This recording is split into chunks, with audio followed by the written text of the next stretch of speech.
This channel does not promote any violent, harmful, or illegal activities. All content provided by this channel is meant for an educational purpose only. মুখ্যমন্ত্রীর আগমনের আগে বহরমপুরে গুলি, গ্রেপ্তার দুই দুষ্কৃতী, উদ্ধার আগ্নেয়াস্ত্র। মুখ্যমন্ত্রীর সফরের ঠিক আগে চাঞ্চল্য ছড়ালো মুর্শিদাবাদের বহরমপুরে। রবিবার রাতে বহরমপুর শহরের মধুপুর এলাকায় একটি ক্লাব প্রাঙ্গণে এলোপাথারি গুলি চালায় একদল দুষ্কৃতী। অভিযোগ, স্থানীয় তৃণমূল কর্মী মিঠু জৈনকে ঘিরে শূন্যে 6 থেকে 7 রাউন্ড গুলি ছোড়ে তারা।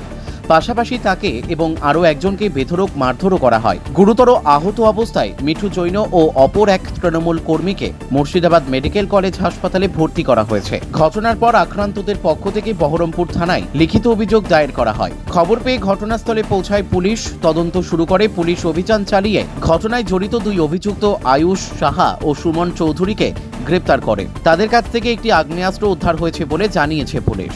এই ঘটনার জেরে মুখ্যমন্ত্রীর আগমনের আগে বহরমপুর শহরে চরম উত্তেজনা ছড়িয়ে পড়ে।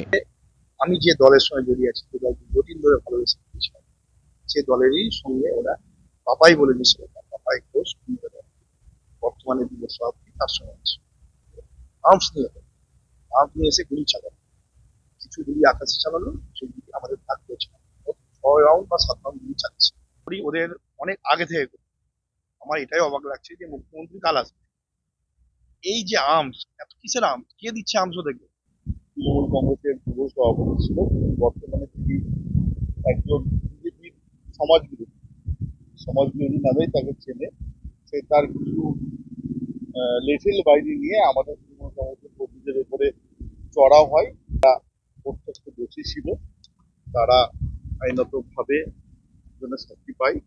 কারণ যে কোনোই ঘটনা খুব